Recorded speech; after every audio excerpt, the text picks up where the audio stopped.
Evitar les curses il·legals de vehicles que la subdelegació del govern ha detectat que es feien ha estat motiu per obrir aquest cap de setmana el tram de l'autovia A14 que connecta Rosselló amb Almenar.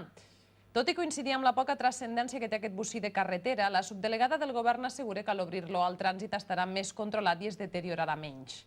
Assegura també que s'està treballant per reactivar la construcció del tram més necessari, el que va de Lleida fins a Rosselló. S'ha tingut que obrir perquè ja sabeu que un tram que no estigui obert doncs se deteriora molt més fàcilment i a més teníem notícies de que allí se feien carreres il·legals i llavors com havia aquesta perillositat s'ha decidit d'obrir el tram, simplement. El tram en el que tenim més interès, almenys en el que jo estic més ficada, és en el de Lleida-Rosselló, però ja sabeu que va haver una rescissió del conveni que hi havia i del contracte i ara el que estem intentant és que això es torni a ficar una altra vegada el més ràpid possible, es torni a continuar amb la seva evolució perquè creiem que és un tram molt important.